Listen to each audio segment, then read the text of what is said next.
Y estamos en vivo una vez más directamente del canal de Carlos Mercader, directamente de La Diestra. Agradecido por el apoyo que nos han dado a través del contenido que estamos presentando aquí. ¿A usted le gusta esto? Dele like, suscríbase, comente. Mire, Puerto Rico está en quiebra. Ya ha estado en quiebra ya cerca de 10 años. Aquí un recorte de periódicos nos recuerda cuando desde el 2015 ya se hablaba de la situación fiscal que existía en Puerto Rico, donde el gobierno de Puerto Rico, el gobierno central, había elevado una deuda impresionante, cerca de 70 billones de dólares, que en aquel momento incluía un sinnúmero de agencias del gobierno estatal, del gobierno central, donde se habían emitido deuda y no teníamos la capacidad de repagar esa deuda. Y entonces se legisló el tema de promesa. Pero con el tema de promesa y la imposición de la Junta de Supervisión Fiscal en Puerto Rico, comenzaron una serie de temas a dirimirse públicamente sobre cómo se podía mejorar la salud fiscal de Puerto Rico. Y uno de los temas más importantes que al día de hoy está tomando vigencia por las acciones contundentes que requiere de parte del Estado y de parte de sus estructuras es el tema de los municipios. Miren aquí en este anuncio, perdóname, esta noticia de Noti1, en un momento dado, hablaba sobre cómo una decisión de la jueza Laura Taylor Swain que ponía al borde de quiebra a los municipios, porque en aquel momento se iba tomando una medida legislativa que tomaba en consideración la situación fiscal de los municipios y decía, bueno, con una ley vamos a tratar de eximir que los municipios no tengan que pagar el pago que le dan al plan de salud y lo que ellos le dan en el retiro a los jubilados mediante el sistema de Pay As You Go. El Pay As You Go es digamos, es como una estructura de pago que se creó en la parte de presupuesto del gobierno de Puerto Rico para poder satisfacer la deuda de las pensiones o de los pensionados a través del tiempo. Ustedes saben que una de las grandes deudas que habían es con los fondos de pensión que existen en el gobierno de Puerto Rico, que se nutren de diferentes, digamos, partidas del gobierno. Y un momento dado, cuando comienza la quiebra, la intención siempre había sido el proceso de quiebra, poder respetar el 100% de los pagos de las pensiones. Y en el tema, ¿verdad?, de los municipios, los empleados municipales, las pensiones de los empleados con los municipios. Y por eso la jueza, cuando van y tratan de pasar esta ley para tratar de evitar que los municipios tuvieran que recibir el impacto que tenían por el pago de ese fondo del Pay As You Go, la jueza que dirige la quiebra, la Taylor Swain, la jueza del Tribunal de Quiebra, decidió que ellos no se les podía eximir porque tenían una responsabilidad ante los pensionados. Y ante eso, también, o paralelo a eso, estaba la discusión de lo que era la eliminación del fondo de equiparación. Un tema que desde el 2017 se vino discutiendo, pero que finalmente el año pasado llegó a su fin. Aquí el periódico El Nuevo Día, en portada, esto es del 16 de julio del 2024, escenario inédito para los municipios, llega a su fin el fondo de equiparación. La eliminación de este pote, que llegó a tener 350 millones de dólares, coloca a los ayuntamientos en la posición de hacer ajustes profundos para evitar que se afecten los servicios que prestan a la ciudadanía. Ok, la gente habla del fondo de equiparación. El fondo de equiparación era, yo le llamo, la palabra no es la correcta, pero es un slush fund, era un fondo que se separaba del presupuesto del gobierno de Puerto Rico, del gobierno estatal, donde se designaba para los municipios que a su vez aquellos que tenían una necesidad particular con elementos de población y elementos de servicio participaban de ese fondo de equiparación proporcionalmente y se les otorgaba a los municipios y básicamente les ayudaba a mantener la operación fiscal vigente, reconociendo que muchos municipios estaban encaminados a un posible, digamos, resultado de no operación por el simple hecho de que no reciben o no recibían los fondos necesarios, no podían producir los fondos necesarios dentro del mismo ayuntamiento. Y el gobierno estatal tomaba esto en consideración y a través del tiempo mantenía este fondo de equiparación. La Junta de Supervisión Fiscal, desde su imposición aquí el 2016, pero en operación el 2017, estableció prioridades. Y dentro de aquellas prioridades establecía que ese fondo tenía que eliminarse porque se entendía, y hasta el día de hoy ha sido el entendimiento que ha comunicado la Junta, que a través de ese fondo se estaba manteniendo de manera artificial y responsabilizando al Estado por la salud fiscal de los municipios.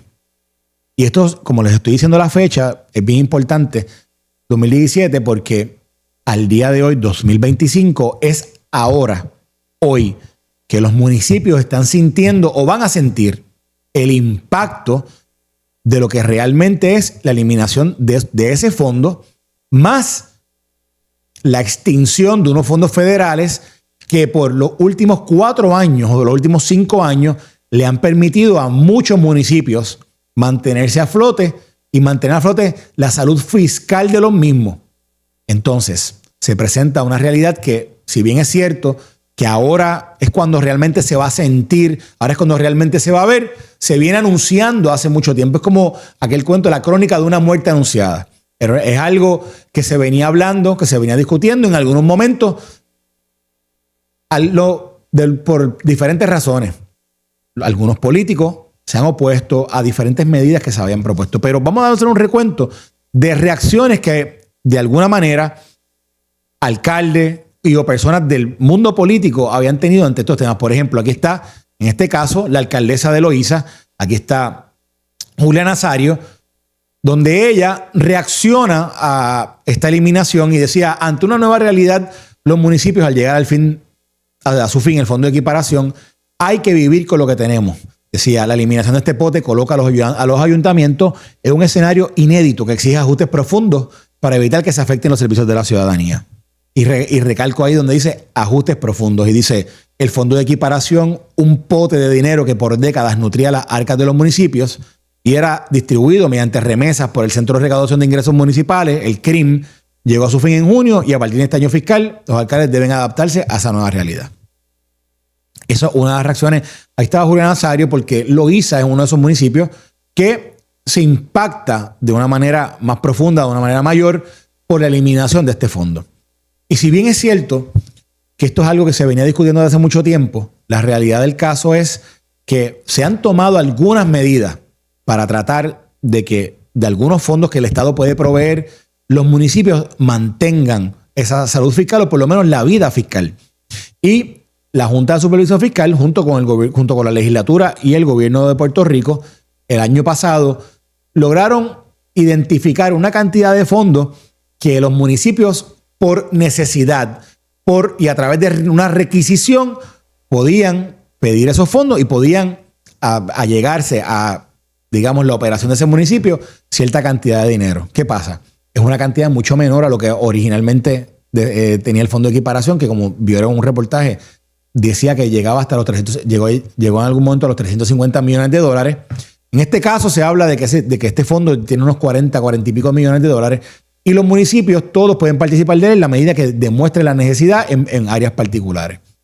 Y en eso reacciona a ciertas noticias que han salido últimamente el director ejecutivo de la Junta de Supervisión Fiscal, Robert Mujica, y dice lo siguiente. Dice, Junta de Supervisión Fiscal asegura que los municipios tienen suficientes fondos. Ante la eliminación del fondo de equiparación, se espera que 43 gobiernos locales sean fiscalmente inviables. Y dice Robert Mujica, el fondo de equiparación ha desaparecido. De hecho, se eliminó antes de que la Junta Directiva incluyera nuestra propuesta de eliminar el fondo de compensación. En general, los municipios están recibiendo más dinero del que recibían cuando recibían el fondo de equiparación, pero entiendo que siguen preocupados y que es posible que algunos municipios no reciban tanto. De hecho, una radiografía municipal realizada por la organización política no partidista Liga de Ciudades estimó que la eliminación del fondo de equiparación provocaría que unos 43 gobiernos locales de la isla sean fiscalmente inviables a partir del cierre de este año fiscal en junio del 2025.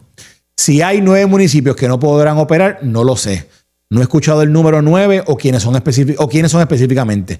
Los analizaremos. Queremos asegurarnos de que presten los servicios de manera eficiente, pero también queremos asegurarnos de que tengan los recursos que necesitan, no que haya residuos y que los usen para otras cosas, porque eso sí nos importa, agregó Mujica. Aquí el director de la Junta de Supervisión Fiscal hace referencia a lo que en algún momento yo les mencioné ahora mismo, que era que se había pensado cómo era que podían de alguna manera justificar que el Estado supliera a través del presupuesto perdonen la redundancia, del mismo Estado, unos fondos que ayudasen fiscalmente a los municipios. Y lo que Mujica está haciendo referencia ahí es que se han establecido unos requisitos por los cuales posiblemente los municipios no iban a recibir tanta cantidad como lo que recibían bajo el fondo de equiparación. Obviamente, esto lo que está llevando es a obligar a los municipios a tomar medidas que posiblemente, si no es por la obligación, no las toman. Y esto yo creo que es bien importante porque, como les dije, esto era crónica de una muerte anunciada, un asunto que se sabía, un asunto que se ha discutido. Miren aquí recortes de periódicos de años anteriores. Como mencionaban, esto por ejemplo, esto es un recorte del 20 de febrero, el Nuevo Día, y del 29 de febrero del Vocero, del 2020. Estamos hablando de hace cerca de 5 años ya realmente, al día de hoy son 5 años. Y miren lo que decía ya en ese momento el periódico, advertencia de la jueza Swain, 35 municipios al borde de la bancarrota, el crimen alerta de la eliminación de la ley 29, acá igual al borde de quiebra, 35 municipios. Esto era sobre la eliminación de la ley que les enseñé ahorita. ¿Y por qué voy para atrás hace 5 años? Porque hace 5 años se consideraba esto como una realidad que, de nuevo, que se vio paliada en un momento dado, que se vio detenida, porque llegaron a los municipios, llegó a Puerto Rico, el gobierno estatal, unos fondos de atención para el tema del COVID. Le llaman los fondos de la ley CARES y los fondos ARPA, unos fondos que le dieron una inyección. Aparte, hubo otros fondos que se llamaban los CDLs. Eso fue después del huracán. Se trabajó en el Congreso, solo trabajé, este servidor, cuando era director de PRAFA, se trabajó en el Congreso unos fondos que se llaman Community Disaster Loans, que con Puerto Rico se trabajó de una manera distinta como se ha trabajado con otras jurisdicciones, pero que le permitió a los municipios respirar, y luego vinieron los fondos del COVID. Todo esto creó yo diría, es como una extensión de lo que era una muerte anunciada, pero ya está aquí. Y traigo esto hoy porque a través del tiempo han habido múltiples ideas. Han habido propuestas públicas que se han combatido con fuerza por personas que no han entendido quizás el mensaje de urgencia que tenían, aún cuando posiblemente algunos de ellos hayan sido alcaldes y conozcan o hayan conocido de primera mano la necesidad por la cual estaban pasando sus municipios. Y es que aquí se combina la necesidad urgente de una acción con la necesidad de un político de vivir, y a la misma vez con el populismo, de que por alguna razón alcaldes, otras personas del mundo político, analistas, etcétera, han considerado que ideas como la posible consolidación de servicios, consolidación de trabajos, consolidación, lo que le llaman de municipios, son ideas que van en contra de la cultura, en contra de la tradición, en contra de lo que hoy día hemos conocido un pueblo que tiene, y un pueblo de Puerto Rico que tiene 78 municipios.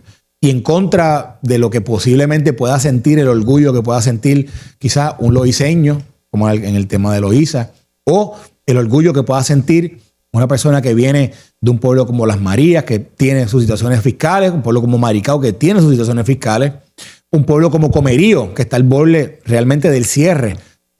Próximamente se ha anunciado por el alcalde.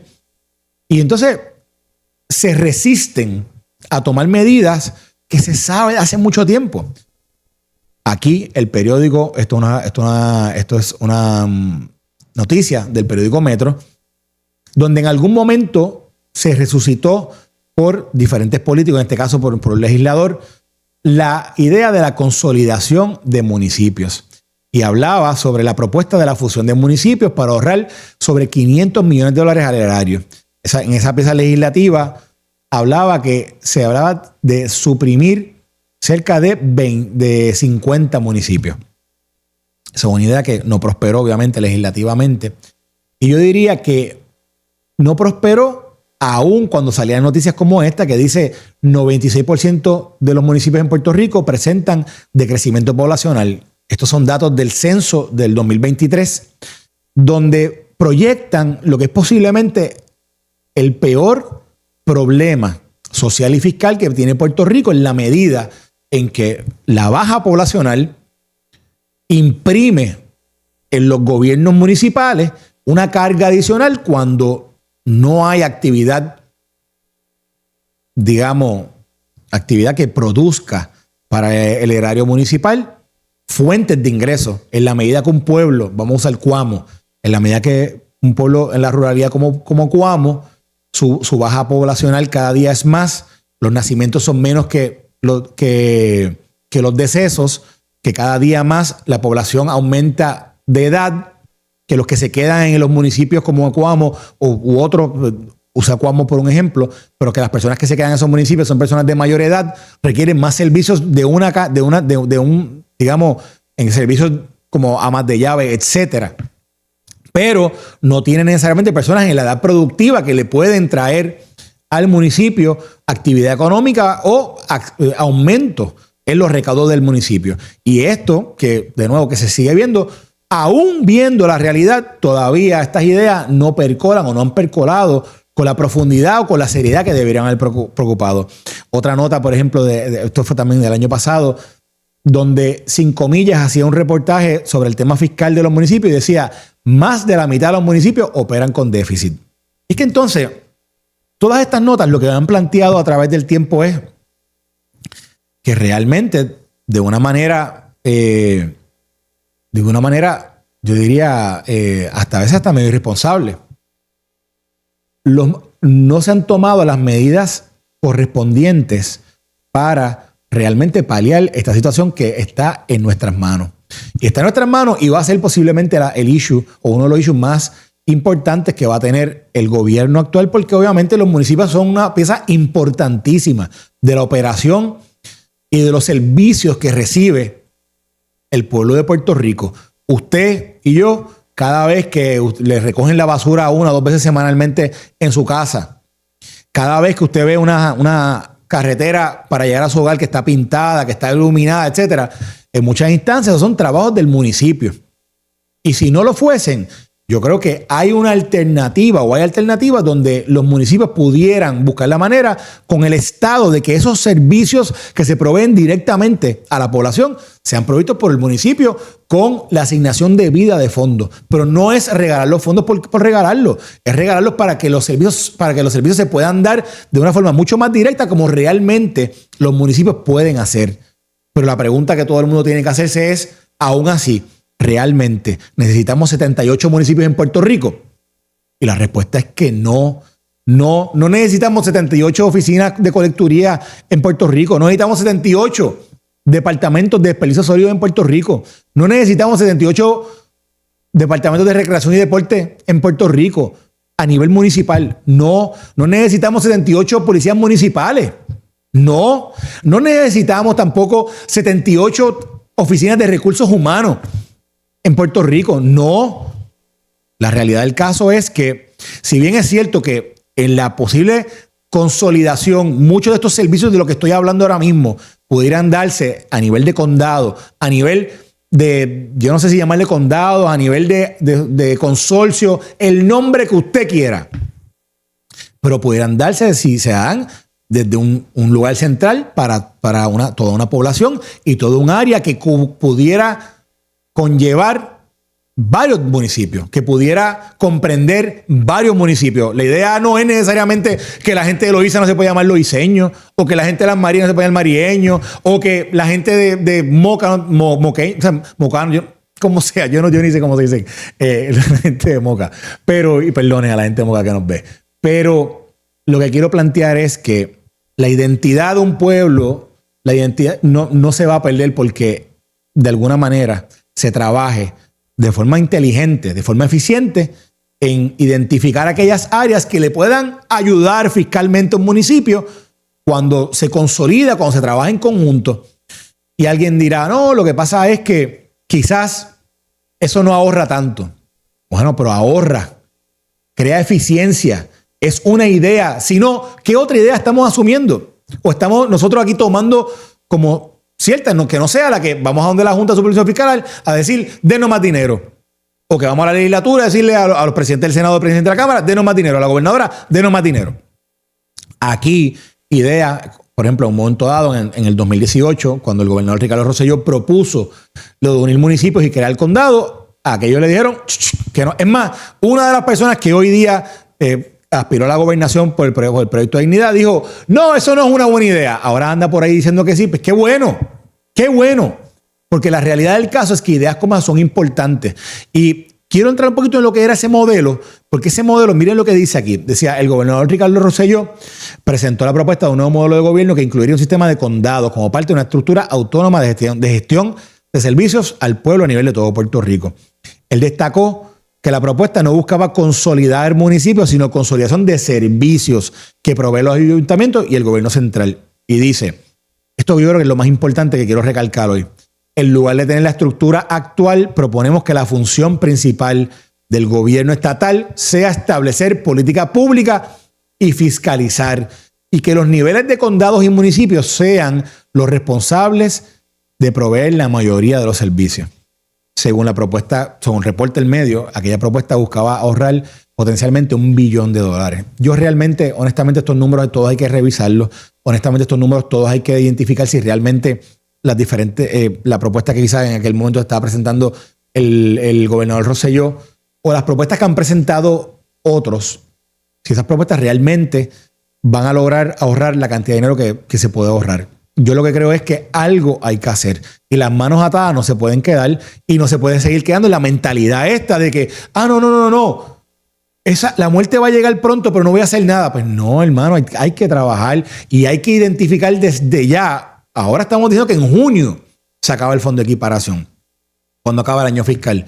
¿Por qué no tomamos medidas antes? ¿Por qué no decidimos desde antes que sabíamos que esto iba a pasar haber hecho cosas que hoy día no nos hubiesen llevado al punto de aceptar que por lo menos 8, 10, 12 municipios después de junio no van a poder abrir sus puertas? ¿Por qué tenemos que poner en riesgo los servicios de la población de esos 8 o 10 municipios sabiendo que con medidas que se tomaran con anticipación hubiesen evitado la crisis que estamos viendo hoy? Y es que el problema en Puerto Rico es que a veces que no actuamos, sino es que no estamos en crisis, sino es que tenemos el problema en las manos. Y yo creo que el mensaje importante aquí es, hay alternativa y hay que dejar la política a un lado, la politiquería, el orgullo falso, el interés por los votos, etcétera, las ganas de ser el rey del batey y entender que en las manos de ustedes y de nosotros está la buena convivencia, la sana convivencia social, en la medida en que todos los puertorriqueños podamos recibir y podamos vivir dentro de un área que esté bien servida, esté bien atendida, bien protegida, y que pueda operar de una manera que cree las riquezas necesarias para que la población pueda estar a gusto y podamos cambiar lo que ahora mismo estamos viendo como unas tendencias negativas en poblacionales, una tendencia, por lo menos neutralizarla, y quizás una tendencia positiva. Yo le agradezco que ustedes hayan visto el capítulo de hoy. Usted quiere más de La Diestra, quédese en sintonía con esto o sintonice cada uno de los canales de La Diestra. Nosotros agradecidos del apoyo que nos dan. Usted le gusta, dele like, suscríbase, comente. Nos vemos en el próximo.